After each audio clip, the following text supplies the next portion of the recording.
Hello everyone, welcome back to my YouTube channel. तो basically आज मेरा मोटिव है वीडियो बनाने का कि एम्स गोरखपुर में पैरामेडिकल में क्या क्या फैसिलिटीज़ अवेलेबल होती हैं। सर डीएम्स आ रहे थे कि दी पैरामेडिकल के बारे में बताओ, क्या वहाँ पे हॉस्टल अवेलेबल होता है कि नहीं, या फिर क्या स्टडी कैसी है वहाँ का, क्लिनिकल एक्सपोजर, या फिर उनको कौन कौन से कोर्सेज भी वहाँ पे प्रोवाइड किए जाते हैं। सो बेसिकली आज इस वीडियो के थ्रू हम बात करने वाले हैं, तो वीडियो को लास्ट तक देखना है। मेरे साथ एम्स पैरामेडिकल के दो स्टूडेंट मेरे साथ हैं। Hello everyone, this is Priyanka, an AHS student at AIMS Gorakhpur. Hello, myself Shreya, a BSc student at AIMS Gorakhpur. हमारे साथ श्रेया और प्रियंका है। उनसे हम जानेंगे कि एम्स पैरामेडिकल के बारे में बहुत सारी जानकारियाँ। पहला क्वेश्चन है श्रेया और प्रियंका, आपने पैरामेडिकल ही क्यों चूज किया?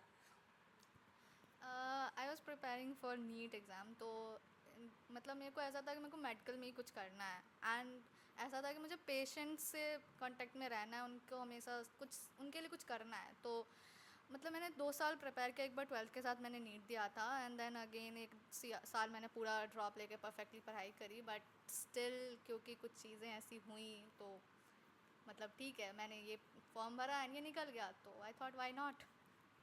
तो श्रेया, क्या आपने भी नीट ड्रॉप दिया है? यस, मैंने दिया था। ऑलमोस्ट 3 अटेम्प्ट्स दिए थे बट अनफॉर्चुनेटली नहीं निकल पाया। So I will try for paramedical. Got selected. आपकी कितनी रैंक है और ये कितना एक्सपेक्टेड वो कट ऑफ होनी चाहिए बच्चों की, या कितनी ट्यूशन करने चाहिए कि वो पैरामेडिकल में सिलेक्शन हो जाए?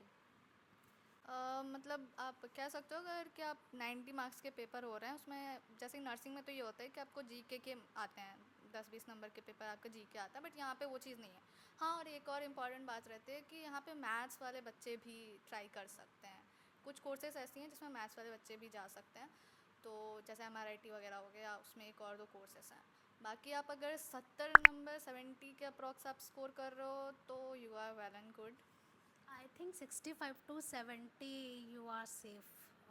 अराउंड इसके ऊपर चला गया तो better, but safe score 65 to 70। Like ऐसा भी हो सकता है, कैटेगरी बेस भी मिल सकता है, लाइक जिनके कम आ रहे हैं 60 तक आ रहे हैं तो उनको भी। जैसे कि SC ST कैटेगरीज वगैरह हैं, EWS है, ठीक है, तो आपका अगर आपके पास कैटेगरी है तो हाँ, आप 60 अबव भी स्कोर करो तो आपको आराम से मिल जाएगा। श्रेया और प्रियंका जानना चाहेंगे कि क्योंकि काफ़ी लोगों के डाउट्स होते हैं कि उनको पता नहीं होता पैरामेडिकल में कौन कौन से कोर्स होते हैं। बताओगे कि कौन कौन से कोर्सेज होते हैं जो इनमें कर सकते हैं? हाँ, जैसे कि MRIT आप कर सकते हो, मतलब रेडियोग्राफी एंड इमेजिंग टेक्नोलॉजी। आप MLT कर सकते हो, लेबोरेटरी टेक्नोलॉजी। आप ऑपरेशन थिएटर टेक्नोलॉजी कर सकते हो एंड ऑप्टोमेट्री भी कर सकते हो। बाकी यहाँ पे एनेस्थीसिया मतलब ऑपरेशन थिएटर में आ जाता है वैसे तो, मगर अलग से भी है, आप कर सकते हो। के अदर एम्स में मतलब और कोर्सेज भी है। कार्डियक परफ्यूज़न है, स्लीप मेडिसिन है, और डायलिसिंग टेक्नोलॉजी, न्यूरो टेक्नोलॉजी एक बहुत ज़्यादा स्कोपिंग ब्रांच है। सो ढेर सारे कोर्सेज है। ऑफकोर्स यहाँ पे तो टोटल जैसे कि एट एम्स गोरखपुर तो 30 सीट्स थी टोटल, जिसमें से 14 MLT है एंड अदर पाँच स्टूडेंट सब में हैं। Opto, TT and MRIT।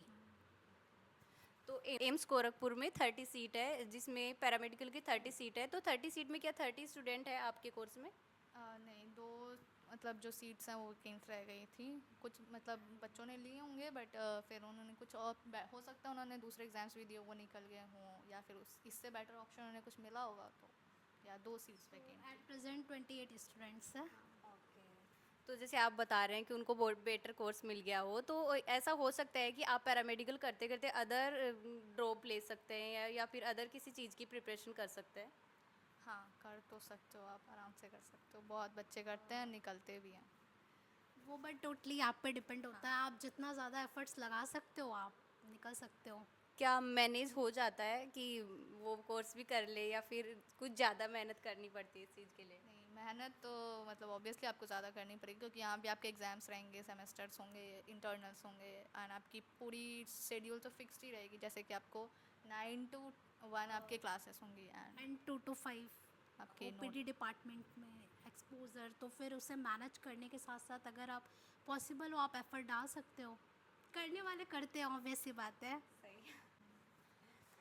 सो हम बात करेंगे कि जो आपने पैरामेडिकल की जो तैयारी की है ये क्या ऑनलाइन की है, ऑफलाइन की है, या फिर कोई प्लेटफॉर्म आपने ज्वाइन किया हो, क्योंकि बच्चे जानना चाहते हैं कि कोई बेस्ट प्लेटफॉर्म हो, या फिर ऐसा क्या पढ़ें कि उसी में अपना पैरामेडिकल का सिलेक्शन हो जाए। ऑफिसर अगर हम बताएं तो हमने कोई भी तैयारी नहीं की थी, हमने बस नीट दिया था। नीट के अराउंड आई थिंक 2 मंथ। सो हमने तो कोई ऐसा पार्टिकुलरली नहीं किया है पैरामेडिकल के लिए। आप नीट का वेल प्रिपेयर करो एंड देन आप इजीली कर सकते हो यार, इतना भी टफ नहीं है। आप पेपर आपका आराम से हो जाएगा, आप अच्छे से प्रिपेयर करोगे तो। तो जैसे है कि आपने बताया कि नीट के बाद में ड्रॉप लेने के बाद में थोड़ा इजी हो जाता है पैरामेडिकल का एग्ज़ाम देना, बट कुछ बच्चे होते हैं जो नीट की प्रिपरेशन नहीं कर रहे और उनका होता है कि डायरेक्टली वो उनको पैरामेडिकल लेनी है, वो या उनका गोल ही होता है पैरामेडिकल लेना। तो आप उनके लिए कुछ प्लेटफॉर्म बताना चाहोगे कि कौन कौन से आप प्रिपरेशन कर सकते हैं जो उनके लिए हेल्पफुल हो। हाँ, तो 1-2 चैनल्स हैं यूट्यूब पे जिनसे आप कर सकते हो। मैंने भी देखी थी उनके कुछ वीडियोस, जैसे कि mad about bio by Shivani Agarwal. ये बाकी और भी चीज़ों की इन्फॉर्मेशंस डालती है, बट हाँ। और एक विजय एजुकेशन है, तो नर्सिंग। विजय एजुकेशन है, वो तो नर्सिंग वाले भी जानते हैं, वो नर्सिंग और पैरामेडिकल दोनों की इन्फॉर्मेशन डालते हैं। तो आप उनकी टेस्ट सीरीज भी देख सकते हैं, या फिर यूट्यूब पर भी वीडियो अवेलेबल होते हैं। और नर्सिंग टू नोट सेट के भी जो तो मे भी आपके लिए बहुत ज़्यादा हेल्पफुल। साथ ही जो ये कोर्स होता है वो पूरे 4 साल का होता है। 4 साल का कोर्स होता है जिसमें 3 साल में आपकी क्लासेज और क्लिनिकल रहेंगे या फिर लैब वगैरह रहेंगी, और उसके साथ ही आपको 1 साल की इंटर्नशिप रहेगी। क्या इंटर्नशिप में आपको पता है कितना आपको स्टाइफंड मिल जाता है? अराउंड 10 to 15 के बीच में। हाँ। जैसे कि जोधपुर में आई थिंक 12 के अराउंड मिल रहा है। सो आई गेस यहाँ भी वही होगा। अब मैं एक चीज़ बताना चाहूँगी, जो 2025 में स्टार्ट हुआ है, जो इनका पहला बैच है फर्स्ट ईयर का। तो पहले यहाँ पैरामेडिकल नहीं था, क्यों अभी स्टार्ट हुआ है। देन अब हम बात करेंगे स्टाइफंड की। तो यहाँ पे स्टाइफंड की बात करते हैं, इनको स्टाइफंड मिलता है कि नहीं। अभी यहाँ तो नहीं मिल रहा है, इसके बारे में ज़्यादा जानकारी अभी हमें भी नहीं है। तो अभी अपन बात करते हैं कि एम्स में पढ़ रहे हैं तो कुछ तो बेनिफिट होना चाहिए, तो आपको कुछ अलग लगे एम्स से। तो श्रेया और प्रियंका, आपको कुछ अलग लगता है, लाइक कोई इवेंट हो रहे हैं क्या आप उसमें भी इन्वॉल्व हो सकते हैं, या स्पोर्ट्स हुआ, इन सब का आपको मतलब बेनिफिट मिलता है कि नहीं। ऑफ श्योर हमें जैसे लाइब्रेरी का एक्सेस मिला हुआ है, हम लाइब्रेरी यूज़ कर सकते हैं 24/7। एंड स्पोर्ट्स पे भी हम मतलब प्ले ग्राउंड पे भी अलाउड है, तो आप कर obvious सी सकते हो। बात एंड है। फंक्शंस वगैरह जो होते हैं आप उनमें भी जा सकते हो, एंजॉय कर सकते हो। एंड ऑब्वियसली एम्स का है तो you are gonna enjoy it. So guys, AIIMS में हो और सब फैसिलिटीज़ आपको मिलती है। एक्सपोजर तो है ही, जो पर्टिकुलर जो इनका डिपार्टमेंट में उनको अच्छे से सीखने को मिलता है। और आपका तो फर्स्ट बैच है तो ज़्यादा मिल रहा होगा, अभी जूनियर्स भी आने वाले हैं आपके, तो उनके लिए कुछ बोलना चाहोगे। हाँ, तो हम लोग तो अभी फर्स्ट बैच थे, तो कुछ चीज़ें थी जैसे कि हमारे फ्रेशर्स वगैरह वो सब, तो मतलब हमारा कोई सीनियर नहीं था। बट या हमारे जूनियर्स आएंगे तो उनके लिए तो ये सारी चीज़ें ज़रूर होंगी। सो या best of luck. So guys, आपके सीनियर्स आपका वेट कर रहे हैं। सो बेस्ट विशेष हमारी तरफ से, अच्छा करो। और श्रेया और प्रियंका, बात करते हैं हम हॉस्टल की, क्योंकि काफ़ी बच्चों की डाउट्स हैं कि दी हॉस्टल मिलेगा कि नहीं मिलेगा। मेरे डीएम भरे हुए हैं और उसमें भी काफ़ी कमेंट आए हुए हैं, तो अपन जानते हैं कि इनको हॉस्टल मिला है कि नहीं मिला। सॉरी टू से, बट यहाँ तो आपको नहीं मिलेगा अभी।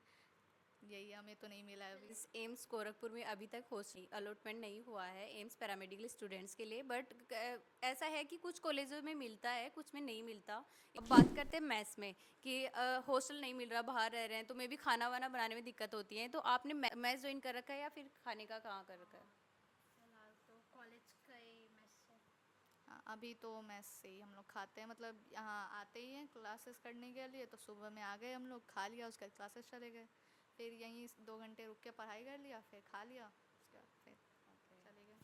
ठीक है। तो श्रेया और प्रियंका क्वेश्चन जानना चाहेंगे कि जो पैरामेडिकल हो चुके हैं, क्योंकि सबको पता होता है कि नर्सिंग कर लिए तो नोट सेट दे लिया, या फिर टीचिंग लाइन में चलेंगे, तो ऐसा ही कि पैरामेडिकल में कौन कौन से कोर्सेज हैं कि बाद में जॉब की स्कोप है, कि कौन कौन से स्कोप मिलेंगे आपको पैरामेडिकल के करने के बाद में। हाँ, आप एम्स CRE का एग्ज़ाम दे सकते हो। कॉमन रिक्रूटमेंट एग्ज़ाम होती है। इससे आपको डायरेक्ट एम्स में या फिर सेंट्रल गवर्नमेंट के इंस्टीट्यूट्स जो हैं वहाँ पे आपको जॉब मिलते हैं। वैकेंसी किस हिसाब से आ रही है उससे पे डिपेंड करता है। एडटेक में भी बहुत से ऑप्शंस हैं, आप पीजी कर सकते हो, BSc MSc कर सकते हो। MSc लाइन में जा सकते हो एंड देन आप प्रोफेसर, असिस्टेंट प्रोफेसर, तो स्कोप बहुत है। तो गाइस हमने जो भी आपके डाउट्स थे वो क्लियर करने का ट्राई किया है। मे बी सारे डाउट्स आपके क्लियर हो चुके होंगे। अगर आपके डाउट्स रह रहे हैं या फिर आपको कोई भी इन्फॉर्मेशन चाहिए एम्स गोरखपुर पैरामेडिकल से रिलेटेड तो प्लीज़ कमेंट करिए एंड बाय बाय।